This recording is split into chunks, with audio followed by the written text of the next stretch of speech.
Shalom IPCC Summit, selamat bertemu kembali di dalam ibadah online kita hari ini. Saudara, sebelum kita memuji menyembah Tuhan pada hari ini, mari kita bersatu dalam doa. Saya mohon semua yang ada di rumah, di mana saja saudara saat ini bangkit berdiri bersama-sama. Mari kita bersatu di dalam doa saudara ya. Bapa, kami bersyukur untuk hari ini. Tuhan, Engkau memimpin kami dalam ibadah hari ini. Bapa, Kau pimpin Bapa semua kami sehati dan sepikir. Kami mohon hadirat-Mu, Roh Kudus-Mu memimpin kami. Biar Tuhan kami memuji dan menyembah Engkau dalam roh dan kebenaran. Karena kami tahu Tuhan, itulah penyembahan yang berkenan di mata-Mu. Bapa, lawat kami pagi hari ini. Kami serahkan masa seterusnya dalam tangan-Mu. Di dalam nama Tuhan Yesus Kristus, semua yang percaya sama-sama katakan amin. Puji Tuhan saudara. Mari kita saudara masuk dalam pujian penyembahan dengan ucapan syukur di halam hadirat Tuhan. Amin. Mari IPCC, kita tinggikan nama Tuhan kita yang luar biasa. Yesus namanya, Dialah sumber segala sesuatu bagi kita saudara. Haleluya. Mari sama-sama saudara berikan tepuk tangan bagi Tuhan kita.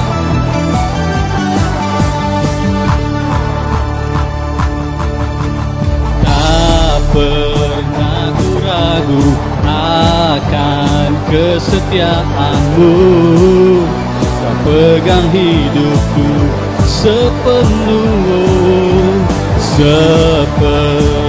jiwaku. Ku yakin dan percaya, tuntun langkahku. Yesus, Kaulah Raja dalam hidupku, berkuasa berjaya untuk selamanya.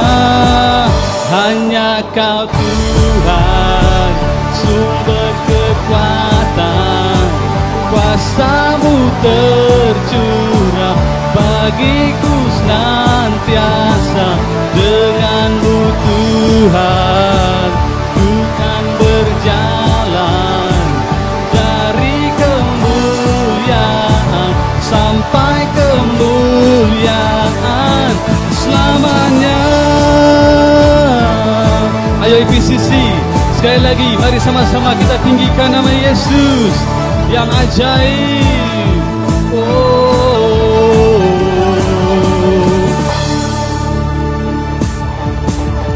Tak pernah ku ragu akan kesetiaan-Mu, pegang hidupku sepenuh, katakan sama-sama, sepenuh jiwaku.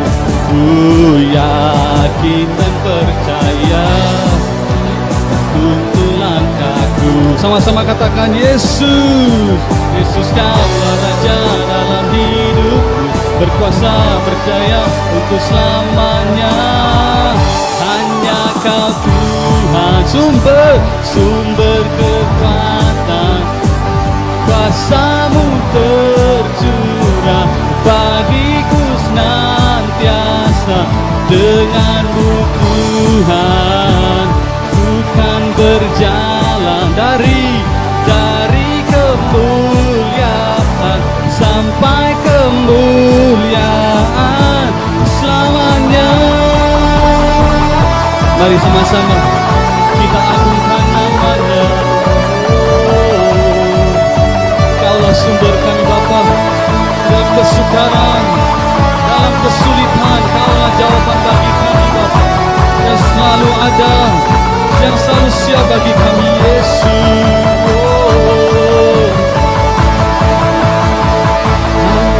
Kau Tuhan, sumber kekuatan. Sama-sama IPCC, kuasa-Mu tercurah bagiku senantiasa. Dengan-Mu Tuhan, ku kan berjalan dari kemuliaan sampai kemuliaan. Hanya Kau Tuhan, sumber kekuatan, kuasa-Mu tercurah bagiku senantiasa. Dengan-Mu Tuhan, ku kan berjalan dari kemuliaan sampai kemuliaan Sama-sama saudara, berikan sorak-sorai bagi Tuhan kita. Allah sumber Tuhan senantiasa bagi kami. Semua yang percaya sama-sama katakan amin, amin, amin. Haleluya saudara. Saya percaya kita nyanyikan nyanyian ini bukan hanya sekedar nyanyian saudara, tapi benar-benar lahir dari hati kita. Karena Yesus sungguh nyata saudara. Dia sumber segala sesuatu bagi kita dalam hidup ini. Mari Bapak Ibu dan saudara-saudari semua, saya mengajak saudara untuk datang lebih dekat lagi ke takhta kasih karunia Allah. Saudara, Tuhan mencari penyembah-penyembah yang menyembah Dia dalam roh dan kebenaran. Kitalah penyembah yang sebenar itu saudara. Mari kita tinggikan Yesus bersama-sama.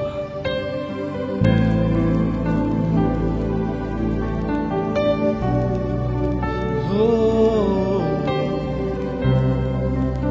terima kasih Tuhan.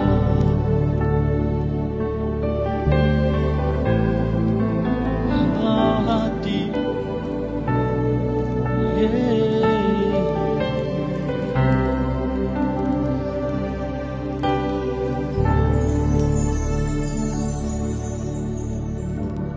ku menyembah dalam kudus hadirat-Mu,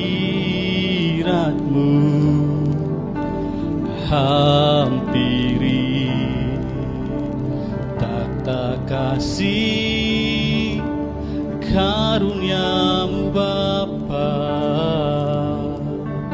Kekuatanku, kekuatanku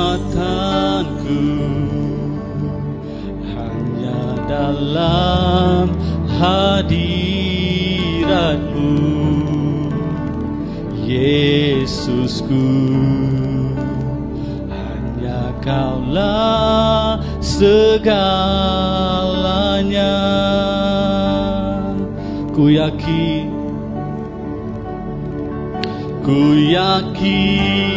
Kau hadir di sini. Ku rasakan kuasa yang tak terbatas. Ku yakin Kau nyata di sini. Kemenangan terjadi di sini. Mari semua IPCC sama-sama kita tinggikan Yesus. Ku menyembah dalam kudus hadirat-Mu, hampiri takhta kasih karunia-Mu Bapa. Kekuatanku, kekuatanku hanya dalam hadirat-Mu, Yesusku. Hanya Kaulah segalanya. Mari angkat suaramu, angkat hatimu, sama-sama katakan, ku yakin Kau hadir di sini. Ku rasakan kuasa yang tak terbatas. Ku yakin Kau nyata di sini. Kemenangan terjadi di sini.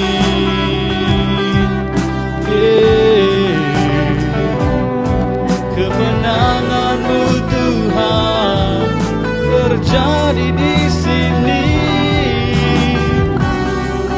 Oh, kemenangan-Mu Tuhan. Mari jemaat IPCC sama-sama katakan, segenap jiwaku memuji-Mu sungguh besar Kau Yesusku. Segenap hatiku menyembahmu. Kau besar segenap jiwaku memujimu. Sungguh besar Kau Yesusku. Segenap hatiku menyembahmu. Kau besar, Kau besar, Kau besar, Kau besar.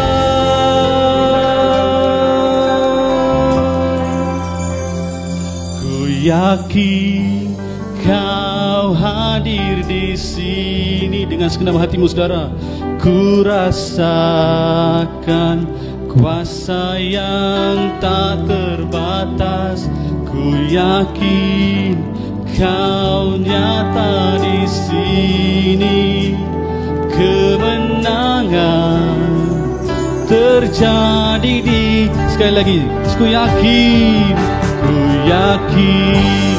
Kau hadir di sini. Come on EPCC. Ku rasakan kuasa yang tak terbatas. Ku yakin Kau nyata di sini. Kemenangan terjadi di kesembuhan terjadi di kelepasan. Oh, terjadi di sini. Haleluya. Mari jemaat di PCC, angkat suaramu, sembah Raja, tinggikan namanya.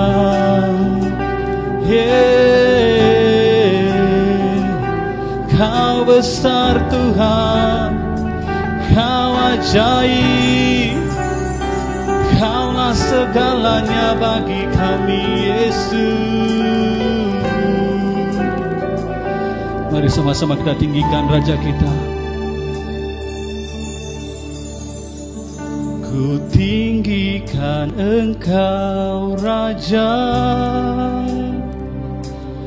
yang duduk di atas takhta. Engkau mulia, ajaib dan heran.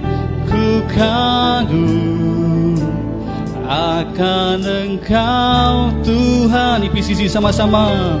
Ku tinggikan Engkau Raja yang duduk di atas takhta. Engkau mulia, ajaib dan heran. Ku kagum akan Engkau. Sekali lagi, ku tinggikan Engkau Raja yang duduk di atas takhta. Engkau mulia, ajaib dan heran. Ku kagum akan Engkau. Ku kagum IPCC. Ku kagum akan Engkau. Ku kagum akan Engkau Tuhan. Amin, amin, amin. Terima kasih Bapa buat hadirat-Mu, buat penyertaan-Mu dalam pujian dan penyembahan. Kami bersyukur buat lawatan-Mu. Kami serahkan masa seterusnya tangan-Mu Tuhan, dalam nama Yesus. Semua yang percaya sama-sama katakan amin, amin, amin. Shalom. Wow, hebat kan tim pujian dan penyembahan kita sebentar tadi, kan Oli? Betul terus, saya sungguh diberkati dengan puji dan sembah tadi, dan saya percaya anda yang di rumah juga turut diberkati. Amin. Amin. Saya juga percaya jemaat yang menonton turut diberkati melalui lagu-lagu sebentar tadi. Okey, siapa di sini yang pertama kali menyertai kebaktian di EPCC sampai silang bagi tangan anda?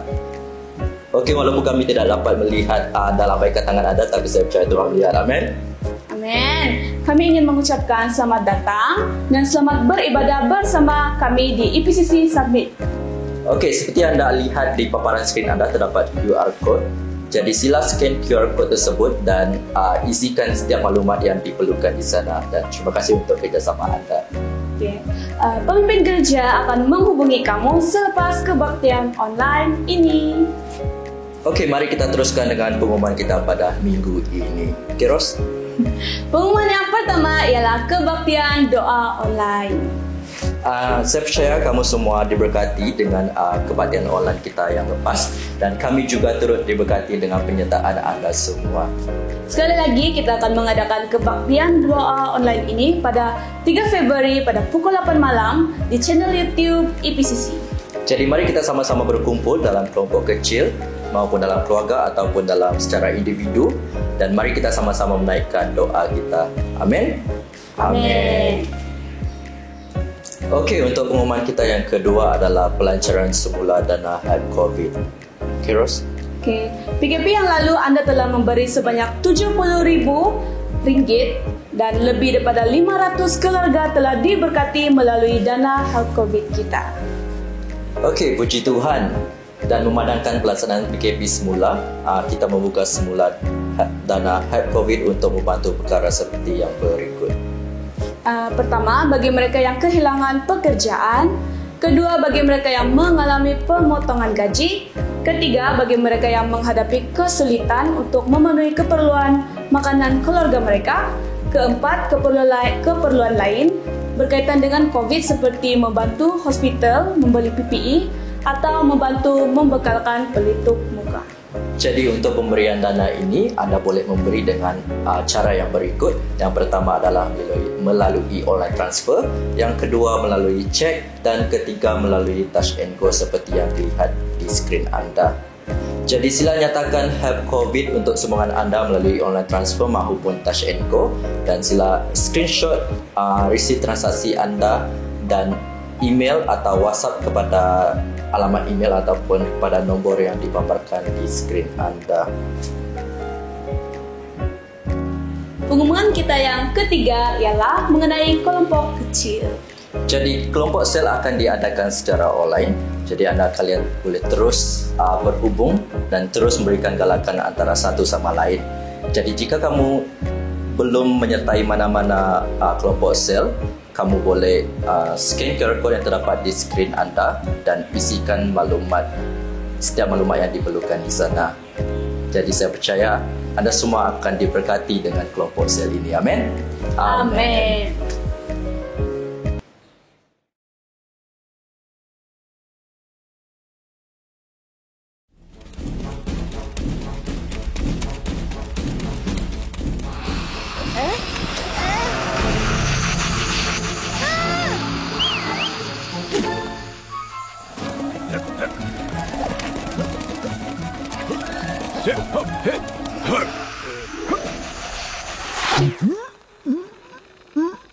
We're stronger when we work together.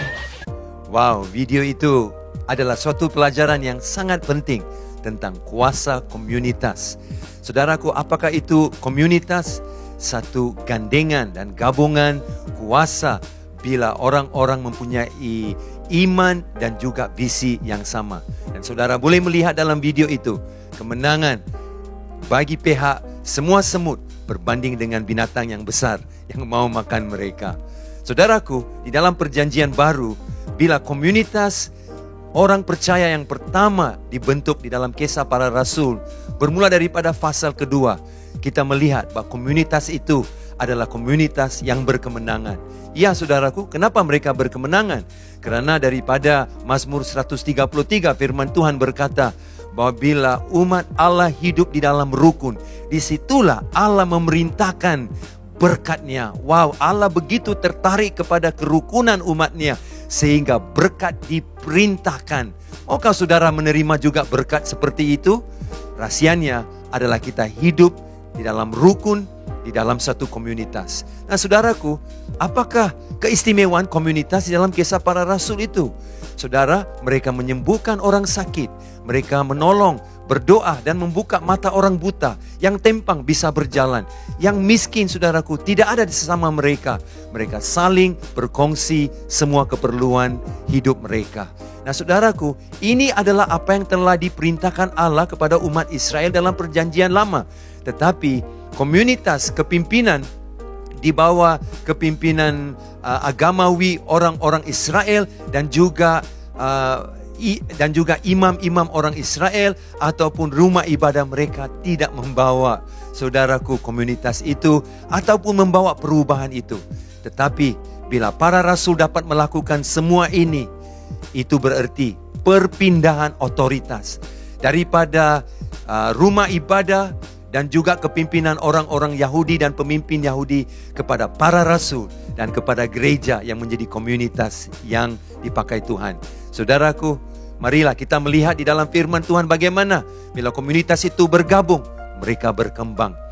Dan bila mereka berkembang, saudaraku, bagaimanakah mereka ditempatkan? Bagaimanakah mereka beribadah? Alkitab berkata, mereka berkumpul di rumah-rumah ibadah dan juga dalam kelompok-kelompok kecil di rumah-rumah mereka. Kelompok besar itu saudaraku adalah suatu daya tarikan dan satu deklarasi akan iman mereka kepada orang yang ramai dan banyak itu. Tetapi perkumpulan di dalam rumah itu adalah suatu yang berjiwa misi dan suatu yang sangat praktik saudaraku, di mana mereka boleh melakukan banyak aktivitas untuk membantu orang lain, mengubah hidup orang lain, mengasihi satu sama lain dan membawa dampak kasih Tuhan yang besar di dalam kelompok kecil itu. Marilah sebagai pendeta Anda, saya mau mendorong saudara, janganlah kita sendirian. Masa-masa seperti ini, kita sangat memerlukan satu kelompok kecil. Dan kita harus bergabung, karena di situ kita membentuk komunitas. Dan dalam komunitas itu, ada otoritas, ada kuasa, dan ada pertumbuhan. Mari, jangan kita saudaraku tinggalkan kesempatan ini, kita masuk dalam kelompok kecil. Tuhan Yesus memberkati semua. Terima kasih.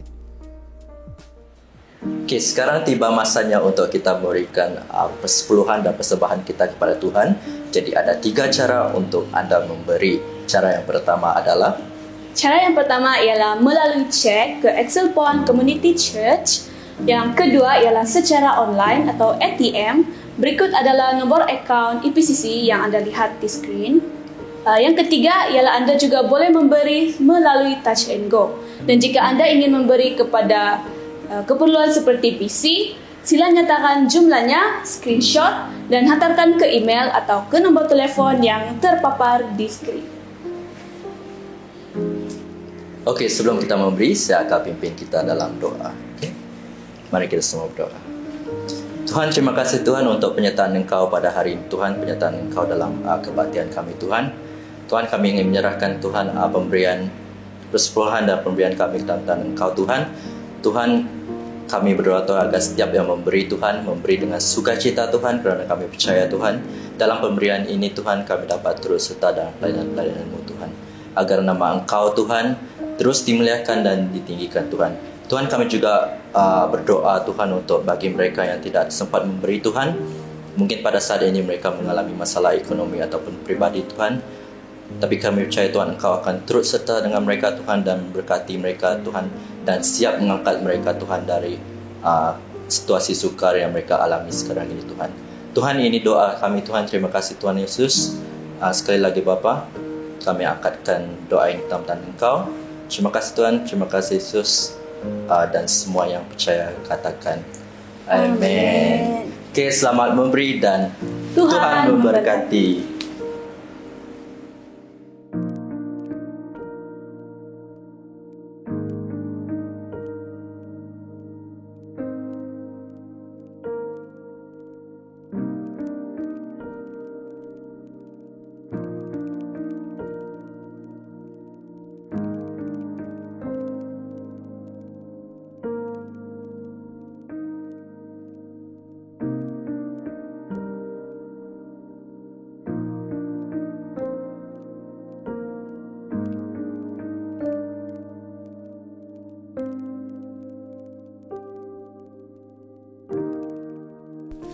Shalom EPCC.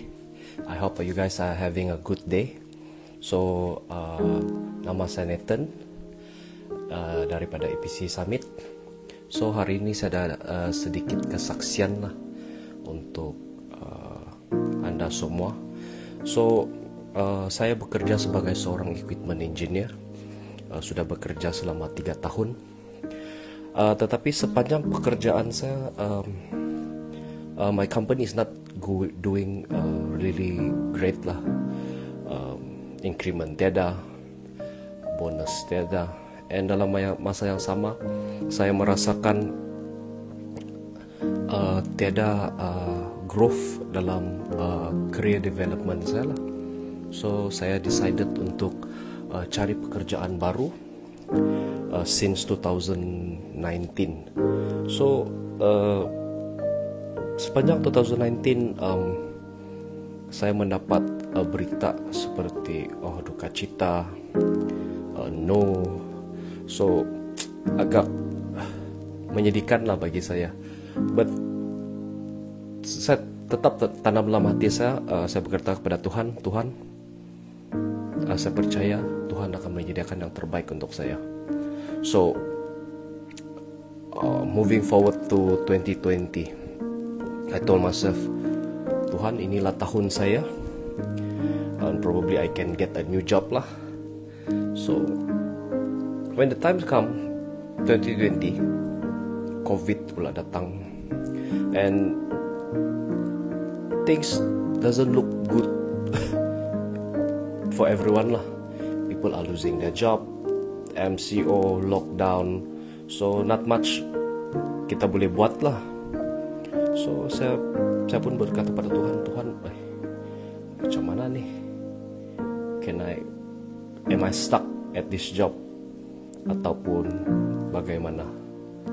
But then throughout the year, Tuhan bekerja dengan luar biasa lah. So at the end of almost the end of 2020, December, saya dapat satu panggilan kerja lah dari company yang memang saya target lah. So and jawatan ini saya tidak pernah apply pun, and saya tidak tahu dari mana mereka dapat saya punya application lah. So when I asked them, where you got my application, and they told me, kami dapat dari JobStreet. And bila saya cek JobStreet, I'm actually applying for a different job, and which is manufacturing system engineer lah. But they offer me technical training engineer. Then I just go through with the job interview, and I told God, probably this is for me lah. Mungkin ini yang Tuhan sediakan. So saya doa Tuhan sertai saya lah sepanjang perjalanan interview tu, and everything went well. And finally I got the job. I land the job on 14th of December lah. And I was shocked. I was surprised. At the same time, I'm so happy. I'm so blessed dengan campur tangan Tuhan lah dalam pekerjaan, mendapat pekerjaan baru ni. So for me, saya mendorong kita semua untuk jangan berhenti berharap kepada Tuhan, karena dalam Tuhan dia ada sentiasa ada pengharapan, and 2021 will be a good year for everyone. So thank you PCC, God bless. Shalom semua. Saya kali terakhir melihat wajah Anda, yaitu Jemaat Summit, sewaktu bulan Desember yang lalu, yaitu dekat pada musim Natal. Tetapi duka cita dan kecewa juga saya pada hari ini saya tidak dapat berada dengan Anda secara fisikal, tetapi hanya secara online. Saya tidak dapat melihat Anda, Anda dapat melihat saya. Tetapi yang lebih penting lagi, Allah dapat melihat kita semua. Dan karena Allah dapat melihat kita semua, maka Allah pasti bekerja dengan luar biasa di dalam setiap pribadi supaya kita dibangun dan dikuatkan. Nah saudara-saudari, kita terus berdoa supaya masalah coronavirus akan hilang dan akan diatasi di Malaysia secepat mungkin. Mungkin Anda rasa jemaat summit itu kecil, ya. Kalau berdoa mungkin tidak ada kuasanya, tidak ada dampaknya. Tapi firman Allah berkata di buku Yakobus pasal ke-5 bahwa doa orang yang benar kalau didoakan dengan yakin sangat besar kuasanya. Firman Allah tidak katakan doa jemaat yang besar atau doa gereja yang besar, tapi doa orang yang benar dan yakin sangat besar kuasanya. Jadi ayo sama-sama berdoa. Sambil gereja induk berdoa, jemaat summit juga bangkit berdoa. Setiap hari ambil waktu berdoa supaya kita akan bebas dari COVID ini tidak lama lagi. Dan negara bisa bangkit dan negara bisa berfungsi semula. Nah, pada hari ini saya ingin membawa firman yang bertajuk kuat bersandar dalam kasih karunia. Ya, ini adalah sambungan daripada minggu lalu. Ya, minggu lalu Pastor Sam juga telah berkhotbah kepada Anda jemaat summit, ya, kasih karunia yang membawa kekuatan ataupun bagaimana kuat dengan bersandar di atas kasih karunia. Dan minggu lalu summit dan juga gereja induk telah sama-sama melihat hidup seorang wanita di dalam Kejadian yang bernama Hagar, yaitu di dalam waktu dia menghadapi tantangan yang sangat besar, Tuhan tetap menguatkan hidupnya.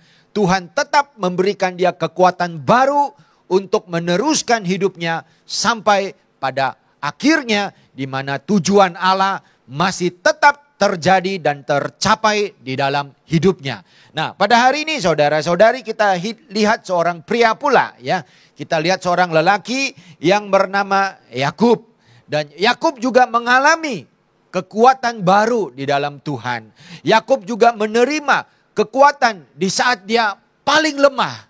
Nah, situasi dia berbeda daripada Hagar, tetapi Allah yang bekerja adalah Allah yang sama. Keadaan yang dihadapi oleh Yakub itu lain daripada Hagar. Kelemahan dia berbeda daripada Hagar, tapi karena Allah yang bekerja itu Allah yang sama, kasihnya juga adalah kasih yang sama, kuasanya juga adalah kuasa yang tidak terbatas, maka akhirnya Yakub juga hidup dalam tujuan, maksud, dan rencana Allah yang besar. Nah, sama-sama kita lihat di dalam firman Tuhan tentang Yakub, saudara-saudari. Nah, saya ingin mulakan dengan memperkenalkan kepada Anda kelemahan yang ada di dalam Yakub. Ya, saya panggil ini resepi kelemahan Yakub, ya. Resepi bermaksud bahagian-bahagian lain dalam hidup Yakub yang bergabung bersama-sama yang membuat Yakub menjadi seorang yang mempunyai kepribadian yang sangat lemah, ya. Ada beberapa perkara yang bekerja bersama-sama. Macam dalam nasi goreng, ada nasi, ada ikan bilis, ada kangkung, ada sambal. Ianya bekerja bersama-sama menjadikan nasi goreng itu. Dan juga di dalam hidup Yakub, ada beberapa perkara yang membuat Yakub menjadi seorang yang mempunyai kepribadian yang lemah, yang tidak kuat, yang senang bergoyah, yang selalu menghadapi masalah. Yang pertama kalau kita lihat di dalam slide, ialah keluarga yang bermasalah. Oh saudara-saudari, kalau kamu lihat di dalam buku Kejadian, ya bermula daripada Kejadian 26 saudara-saudari. Kejadian 26 sampai kepada Kejadian yang ke-27. Bila kamu baca, kamu akan dapati bahwa keluarga ini mempunyai banyak problem. Ya, keluarga ini mempunyai banyak masalah. Dan masalah yang paling besar yang dihadapi oleh Yakub ialah dia memiliki seorang ayah dan ibu yang tidak sempurna. Seorang bapak dan ibu yang tidak sempurna. Ada dua kelemahan yang saya lihat. Yang pertama, bapak dan ibunya mempunyai kasih yang berbeda, saudara-saudari. Ini susah, saudara-saudari. Mereka ada dua adik-beradik, yaitu Yakub dan juga Esau. Tetapi kasih bapak kepada Yakub dan kasih bapak kepada Esau itu berbeda. Dan kasih mama dia kepada Yakub dan kasih mama dia kepada Esau juga berbeda. Dan karena itu, apa yang terjadi ialah mereka memisahkan. Mereka telah membuat satu perbedaan di antara Yakub dan Esau, sehingga bila Yakub membesar, dia lihat Esau itu bukan sebagai saudaranya, tetapi sebagai tantangannya, sebagai saingannya. Ini terjadi sebahagian karena keluarganya tidak sempurna. Yang kedua dalam hidup Yakub ialah perwatakannya sendiri juga degil. Ya kalau ibu bapak tidak sempurna tapi perwatakannya tidak ada masalah, oke lagi. Tapi kalau kita lihat di dalam firman Tuhan di awal-awal lagi, yaitu di waktu Yakub dilahirkan, ya kita lihat di Kejadian 25. Kalau Anda ada firman, Anda boleh tulis di ayat 24 sampai ayat 26. Mereka adalah kembar, Yakub dengan Esau. Dan sewaktu di kandungan ibu, sudah ada satu pergelutan, ya sudah macam ada satu saingan di antara mereka. Dan apabila waktu kelahiran itu sudah tiba, Esau yang dilahirkan dulu, yaitu di ayat 25. Tetapi apabila Esau dilahirkan, kemudian Yakub pula keluar di dalam dunia ini, dia memegang tumit Esau. Wah, saingan yang sangat besar. Sewaktu mereka bayi, sudah mau bertanding. Aku dulu, aku number one, kau number two. Wah, itulah situasi mereka. Jadi yang pertama, keluarga Yakub itu bermasalah. Yang kedua, dia juga mempunyai perwatakan yang degil. Yang ketiga, saudara-saudari, keluarga ini juga pelik ya. Kalau kita lihat di Kejadian 27, pada satu hari ya Ishak mau memberkati anaknya. Dan tujuan Ishak ialah dia mau memberkati Esau. Ya karena itu anak yang sulung maka dia mau memberkatinya. Tetapi karena apa yang terjadi ialah istrinya terdengar rencana Ishak itu, maka dia cepat-cepat memanggil anak kegemarannya yaitu Yakub, dan dia berkata kepada Yakub, bapak kau akan memberkati abang kau. Baik kita planning, kita ada taktik, kita ada strategi untuk merebut dan mencuri berkat itu. Maka ibunya pun mengajar anaknya bagaimana untuk merampas atau mencuri berkat itu. Wah, ini lingkungan yang sangat terbatas. Ini lingkungan yang tidak baik, saudara-saudari. Maka bila ketiga-tiga ini dicampurkan, keluarga yang bermasalah. Yang kedua, perwatakan sendiri pun degil. Kepribadiannya sendiri pun ada masalah. Yang ketiga, lingkungan yang terbatas. Tidak cukup. Berkat hanya ada satu. Ya, Ishak hanya mau memberkati satu orang saja. Ada dua anak. Jadi maka terjadilah perebutan. Dan tiga resepi ini saudara-saudari telah menjadikan Yakub sebagai seorang yang apa? Kalau kita lihat di dalam slide, seorang yang mempunyai kepribadian yang lemah. Jadi adunan Yakub, perwatakan Yakub, kalau hidup Yakub itu seperti satu adunan roti. Dia adalah roti yang lemah. Kenapa? Sebab keluarganya bermasalah. Yang kedua karena kepribadiannya sendiri, perwatakannya sendiri juga degil. Dan dia hidup dalam situasi di mana terdapat kebatasan. Tidak mencukupi. Jadi ini menyebabkan Yakub menjadi seorang yang mempunyai kepribadian yang sangat lemah. Apa yang akan berlaku bila kepribadian seorang itu lemah? Dia akan mengambil jalan dan tindakan yang salah. Dia akan membuat perkara-perkara yang tidak benar. Dan ada dua perkara yang Yakub telah lakukan. Yang pertama, Yakub telah memperdayakan abangnya. Abangnya pun satu hal, saudara-saudari. Firman Allah berkata pada satu hari abangnya lapar. Lapar sampai dia berkata, aku sudah mau mati. Wah, saudara-saudari, bapak mereka begitu kaya, tapi Esau boleh berkata, aku bisa lapar mau mati sudah. Ini saudara, ini orang yang sangat tidak ada iman, yang hidup dalam daging, saudara-saudari. Dia berkata, aku lapar, aku mau mati, berikan aku sedikit makanan. Yakub sudah menyediakan satu masakan yang sangat enak, saudara-saudari. Tapi Yakub berkata, kalau mau makan, ayo kita harus jual beli. Aku nggak mau uang, tapi aku mau hak anak sulung. Hak anak sulung itu sesuatu yang sangat berharga. Tetapi Esau dengan senang-senang dia memberikan kepada Yakub. Esau dengan senang-senang dia berkata, ambillah hak sulung aku. Ambillah hak anak sulung aku. Aku tidak peduli. Peduli apa? Karena aku sudah mau mati. Dia bukan mau mati, saudara-saudari. Dia hanya kelaparan saja. Tapi karena dia tidak tahan, dagingnya begitu kuat. Dia berkata, aku sudah mau mati. Dan dia sanggup gadaikan. Dia sanggup buang haknya sebagai anak sulung. Semata-mata untuk mendapat sedikit makanan daripada adiknya. Dan kita boleh bayangkan sambil adiknya ambil makanan itu, mungkin sup lembu, saudara-saudari, sup daging. Dia masukkan dalam mangkuk. Lalu dia sediakan kepada Esau. Dia punya senyuman macam orang jahat. Itu apa? Itu adalah tindakan yang salah daripada Yakub, di mana dia mengambil kesempatan abangnya. Seorang adik patutnya berkata, makan, kita kan satu keluarga. Saya sudah masak. Kan saya makan ini lebih. Ya, kau kan abang saya, ayo kita makan sama-sama. Kan abang adik. Kenapa Yakub harus bertindak begitu? Karena adunan hidupnya, kepribadiannya sangat lemah. Kenapa? Sebab keluarganya yang menyebabkan dia begitu. Perwatakannya secara pribadi juga begitu. Dan lingkungannya juga mendorong dia begitu. Kesalahan yang kedua yang dilakukan oleh Yakub ini bertambah serius, saudara-saudari. Karena bila kali pertama dilakukan, sukses. Bila dia memperdayakan abangnya, sukses, saudara-saudari. Maka sekarang dia menjadi lebih berani. Maka kali ini ibunya juga membantu dalam planning. Ibunya memberitahu Yakub, kau jangan takut. Bapak kamu itu kan rabun. Dia kabur pandangannya. Dia tidak tahu ini Esau atau Yakub. Dia tidak dapat bedakan. Sekarang kau pergi kepada bapak kau minta dia berkati kau. Yakub berkata, tapi bapak dia boleh pegang-pegang. Kalau dia pegang-pegang dia boleh tahu. Gua punya tangan tidak berbulu macam abang aku.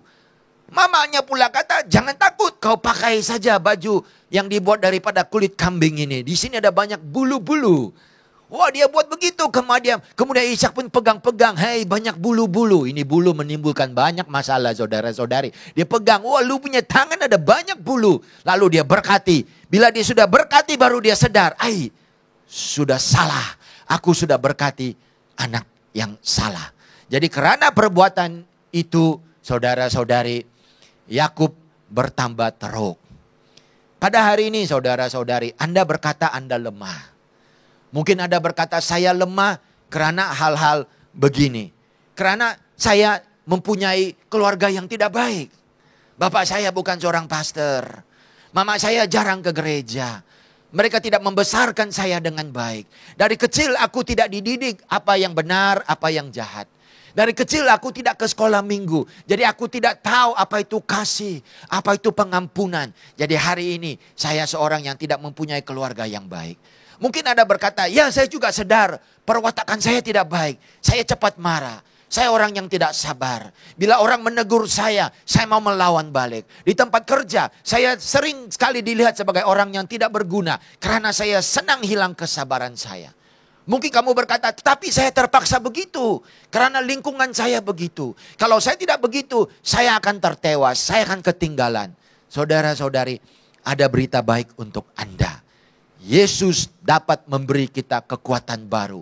Yesus dapat mengubah semua ini dengan kasih karunia-Nya, dengan kekuatannya, dengan kuasanya, dan memberi kita hidup yang baru.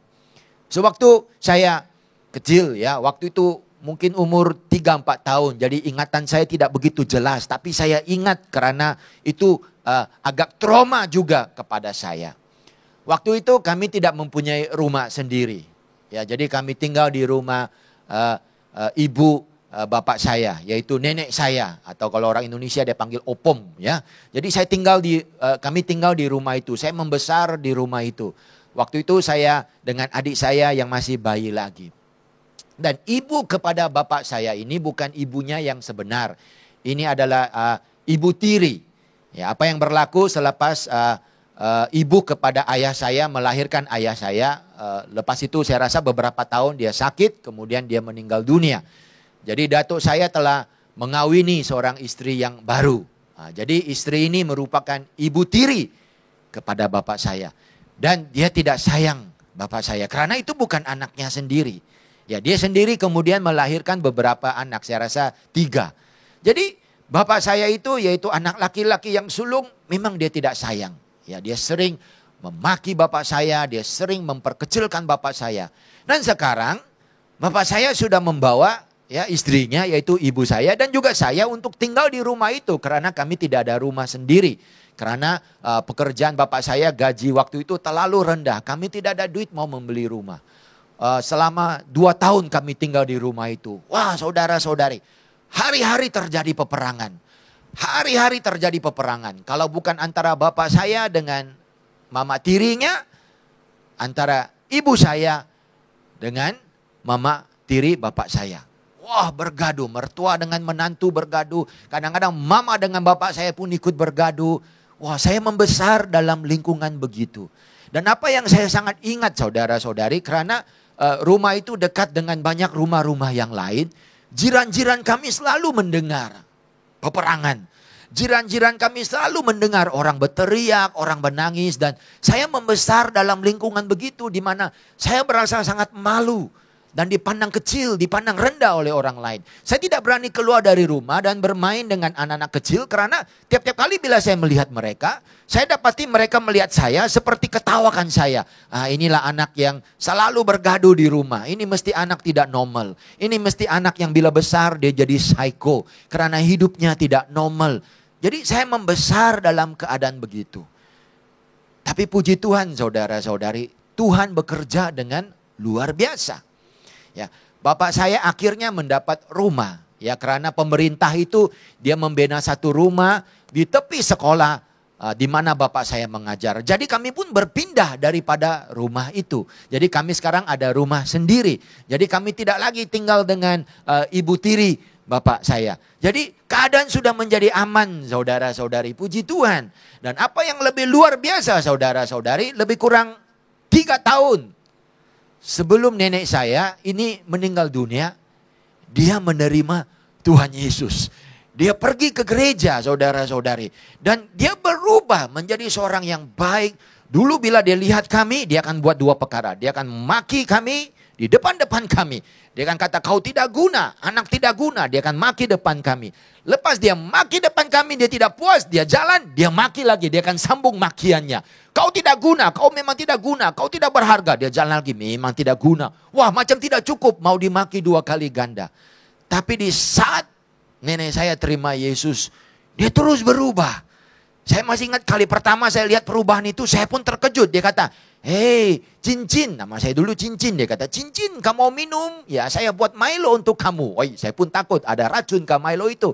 Cincin kau sudah makan? Nah ada biskut nenek berikan untuk kamu. Wah, selama 3 tahun dia berubah.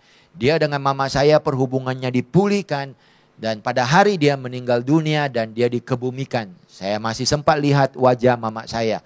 Mama saya menangis dan menangis karena rindu dengan ibu mertuanya. Jadi apapun situasi kita saudara-saudari, ada berita baik. Tuhan dapat mengubah segala kelemahan kita menjadi kekuatan kita. Nah kita lihat bagaimana Tuhan bekerja dalam Yakub, ya, bagaimana Tuhan mengubah kelemahan Yakub menjadi kekuatan yang baru. Nah, saudara-saudari, karena perbuatan Yakub itu dia harus lari meninggalkan rumahnya.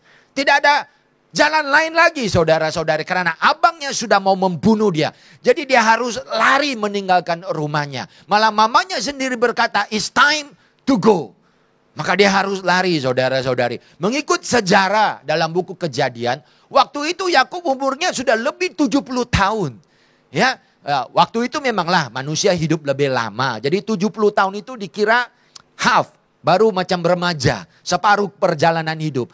Tapi bayangkan, sudah 70 lebih tahun, Yakub tinggal di rumah bapaknya, mamanya. Dia hanya tahu memasak. Dia seorang anak yang baik, yang selalu stay at home. Tidak macam abangnya yang selalu keluar. Sekarang dia terpaksa meninggalkan rumahnya. Nah kalau kita lihat di Kejadian 28 ayat 11. Ya saya lihat ada 4 perkara yang terjadi kepada Yakub. Yang pertama, dia kehilangan semua. He has nothing. Sudah tidak ada apa-apa, saudara-saudari. Ya, macam mana saya tahu? Kalau kamu lihat di Kejadian 32 ayat 10, ini pada masa depan bila Yakub pikir kembali hidupnya, dia hanya ada 1 tongkat, saudara-saudari. Dia berkata, hanya tinggal aku dengan tongkat. Jadi pada waktu itu seorang yang coba merampas semua, sekarang tidak memiliki apa-apa. Yang kedua, dia juga kesepian. Mamanya sudah tak ada, saudara-saudari. Dia sekarang dalam kegelapan. Mamanya sudah tidak boleh membantunya. Yang ketiga, dia juga tidak mempunyai perhubungan dengan Allah. Nah saudara-saudari, kalau kamu baca di Kejadian 27-20, Yakub pernah berkata begini, Tuhan Allah Abraham dan Ishak. Dia tidak pernah memanggil Tuhan itu sebagai Tuhan dia. Dia selalu berkata, Tuhan ini, Allah ini adalah Allah Abraham, datuk saya, dan juga Allah Ishak, bapak saya. Dia belum pernah mengaku Allah itu sebagai Allah dia. Dia tahu Allah itu wujud, tapi Allah dengan dia tidak ada perhubungan. Jadi seorang yang kesepian, seorang yang kehilangan semuanya, seorang yang tidak ada masa depan. Dan yang terakhir, ya, dia sekarang mempunyai masa depan yang sangat sempit. Kemana dia mau pergi? Dia hanya tahu satu jalan. Yaitu mamanya sudah beritahu dia, kau lari ke rumah saudaramu, Laban, bapak saudaramu. Dan di situ kau bernikahlah dengan anaknya.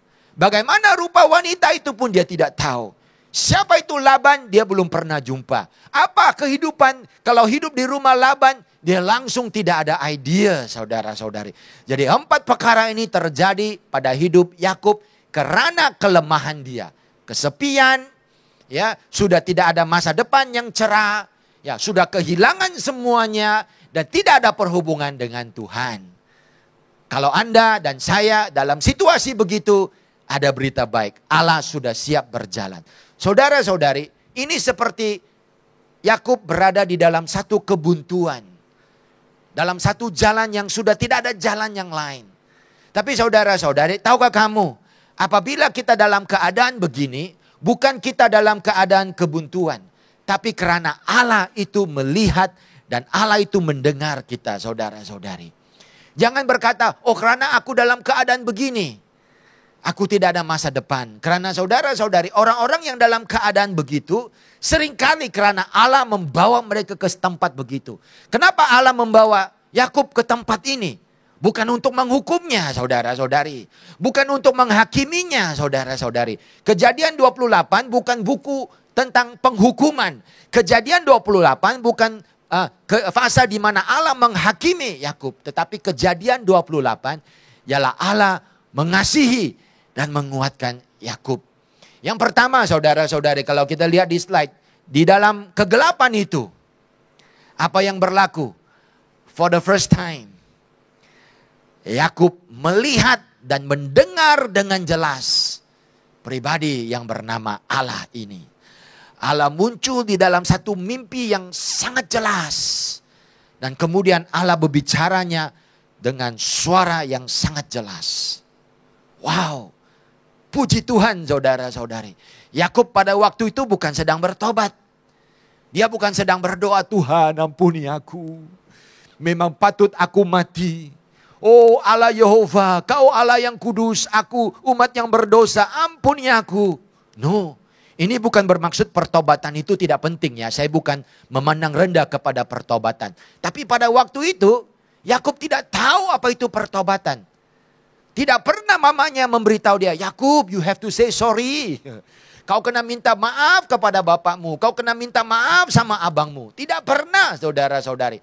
Mamanya mengajarnya, Yakub, you run, kau lari. Jadi pada waktu itu, Yakub tidak berhak menerima apa-apa dari Allah. Tapi hal yang pertama yang terjadi, puji Tuhan, Allah melawat dan juga Allah membiarkan dirinya kelihatan. Dan juga Allah membiarkan dirinya kedengaran kepada Yakub. Dan Allah lakukan semua itu bukan untuk menghancurkan Yakub. Tapi Allah melakukan itu semua untuk menunjukkan kepada Yakub, aku akan mengubah hidupmu. Aku akan menguatkan hidupmu. Saudara-saudari, di dalam jalan yang buntu, saudara-saudari, disitulah Allah membuka tingkap kasih-Nya. Amin. Di dalam jalan yang buntu, Allah memerangkap kita bukan karena Allah mau menghancurkan kita, karena bukan Allah mau menghapuskan kita, tapi Allah memerangkap kita supaya di perangkap itu, di tempat yang kecil itu, kita akan dapat melihat kasih Allah dengan lebih jelas lagi. Di surat Paulus kepada jemaat Roma di fasa yang ke-7, Paulus berkata begini, hai aku orang celaka, siapa yang dapat menyelamatkan aku daripada tubuh aku? Kenapa Paulus berkata begitu? Karena di ayat-ayat sebelumnya Paulus berkata, yang baik, yang aku tahu harus dibuat, aku tidak buat. Yang jahat, yang aku tahu tidak harus dilakukan, itu yang aku lakukan. Maksudnya Paulus sebagai seorang manusia, dia mengerti Dia tahu apa yang harus dibuat dan apa yang tidak harus dibuat. Dia tahu hukum Taurat. Dia tahu hukum Taurat mengajar kita apa yang mesti dibuat dan apa yang dilarang dibuat. Paulus tahu semua itu. Pengertiannya kepada hukum Taurat itu sangat kuat. Tetapi Paulus berkata, aku manusia celaka. Ini tubuh yang berdosa. Yang baik aku tidak buat. Yang jahat yang patut tidak dibuat, aku lakukan itu. Siapa yang dapat menyelamatkan aku?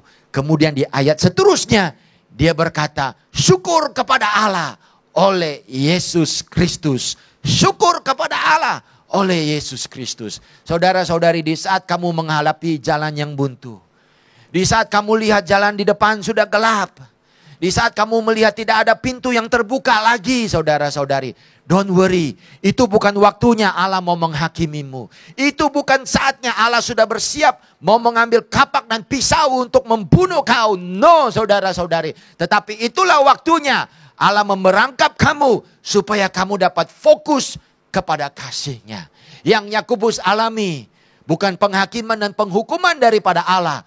Yang Yakub alami adalah lawatan dari Allah. Dia dapat melihat dan mendengar Allah dengan lebih jelas, saudara-saudari. Puji Tuhan, Allah memberikan kekuatan. Yang kedua, apa yang terjadi kepada Yakub di tempat itu? Kalau kita lihat di slide, dia melihat satu tangga. Haleluya. Dalam mimpinya dia lihat satu tangga daripada surga sampai ke bumi. Wow, panjang tangga itu, saudara-saudari. Dan dia melihat ada malaikat yang bergerak. Naik atas, turun bawah. Naik atas, turun bawah. Jadi yang pertama, bagaimana Allah menguatkan Yakub. Allah menjelma, Allah menampakkan dirinya. Dan juga Allah berbicara kepada Yakub. Sama seperti Yesus yang menampakkan dirinya kepada manusia di saat kita lemah. Yang kedua, Allah menunjukkan kepada Yakub satu tangga. Dan tangga itu menyambungkan sorga dengan bumi. Dan ada malaikat yang bergerak naik atas tangga itu. Dan ini menunjukkan jalan sorga dan bumi sudah ada. Di Sabah dan Sarawak, saudara-saudari, isu yang paling besar adalah Pen Borneo.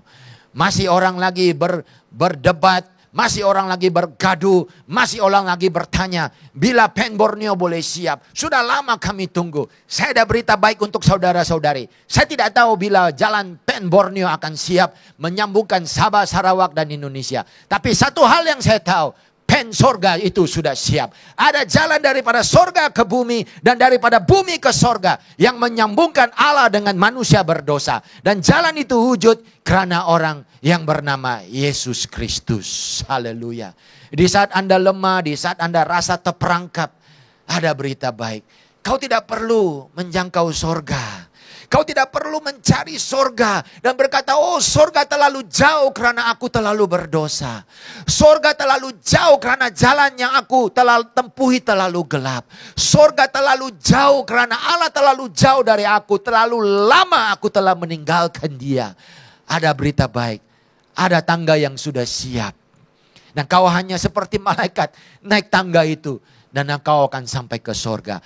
Dan tangga itu adalah Yesus Kristus. Di Yohanes pasal pertama, saudara-saudari, ada seorang yang bernama Nathanael. Pada satu hari temannya memberitahu Nathanael, dia kata juru selamat sudah tiba. Yesus telah sampai, dia dilahirkan di Nazaret.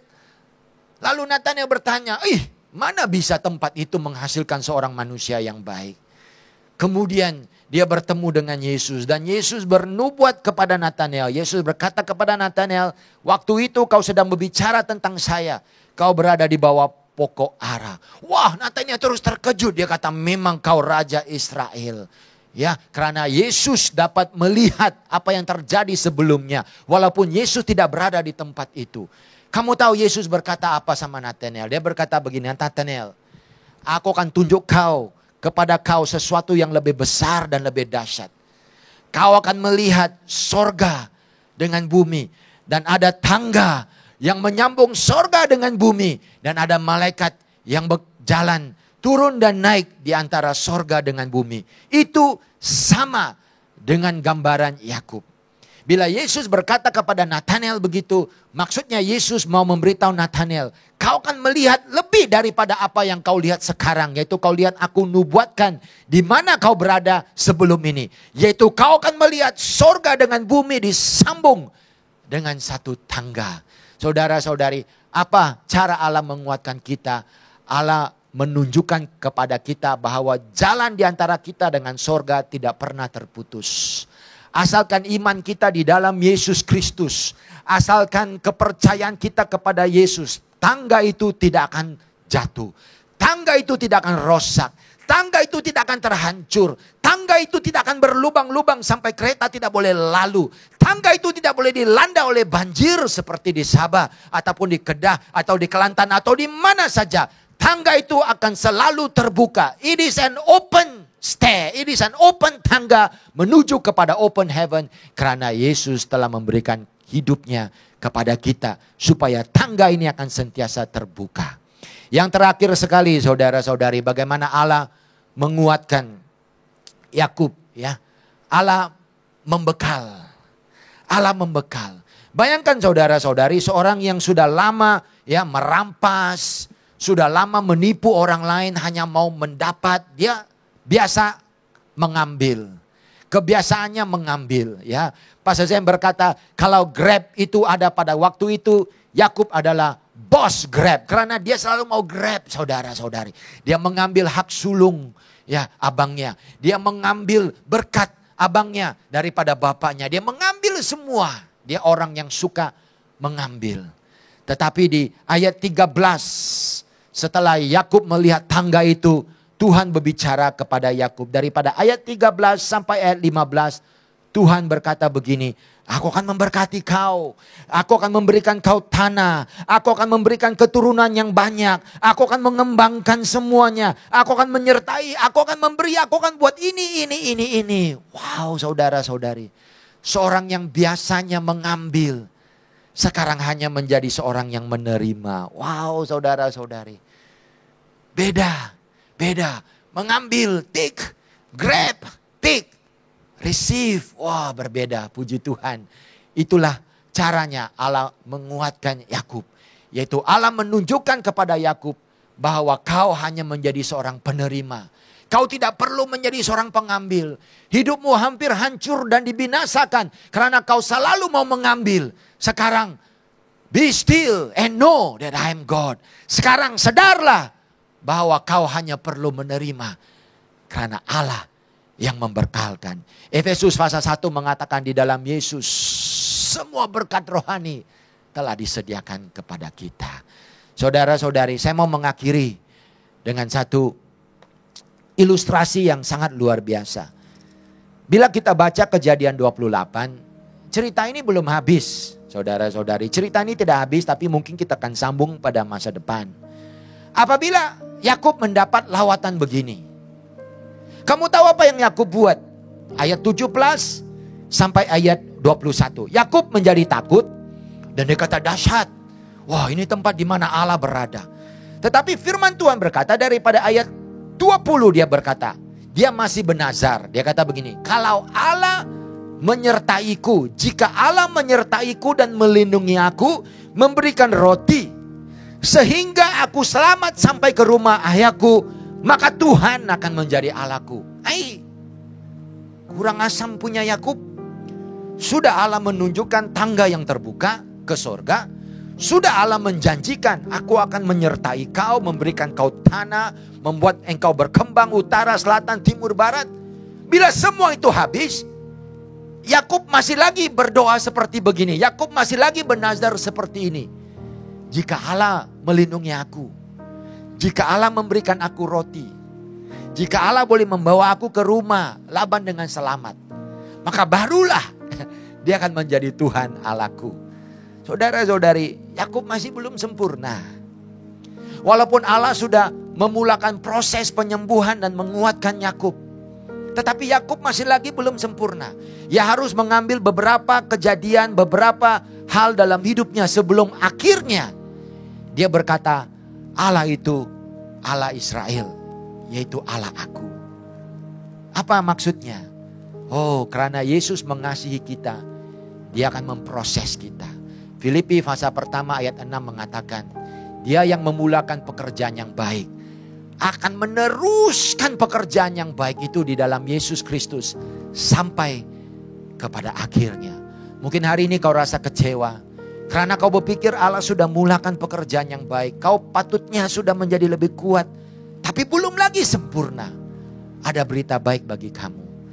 Di Kejadian 28, Yakub masih belum sempurna lagi.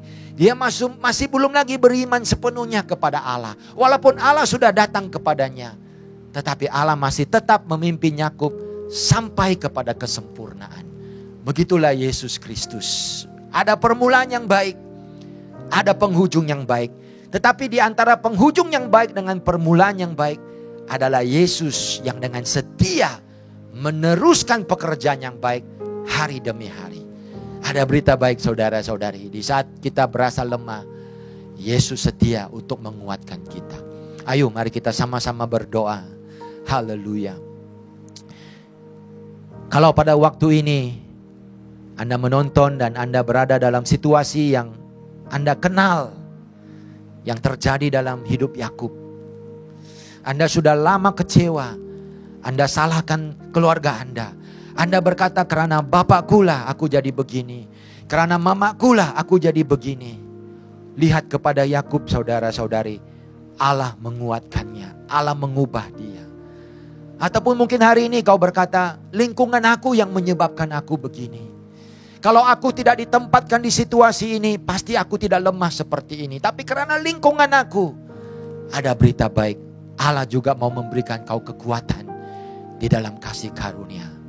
Pada hari ini saya mau doakan supaya bila Anda melihat Yesus, Anda akan lihat kekuatan yang baru. Bukan saja kekuatan yang dianugerahkan, tetapi kekuatan yang boleh mengubah. Kekuatan yang membawa transformasi sebagai manusia yang baru di dalam Yesus Kristus. Haleluya.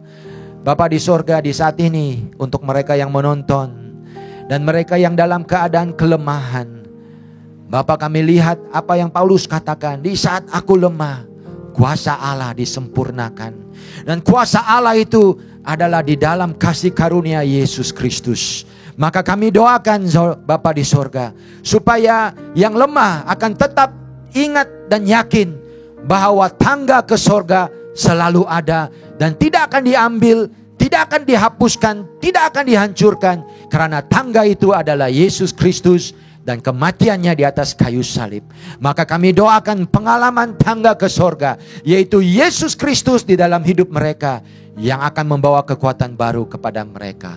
Segala puji dan syukur kepada Allah yang memberikan kami segala kekuatan. Kami doakan semua ini di dalam nama Tuhan Yesus. Amin. Haleluya. Diberkatilah Jemaat Summit, dan saya harap kita boleh bertemu lagi secara fisikal tidak lama lagi. God bless you. Amen.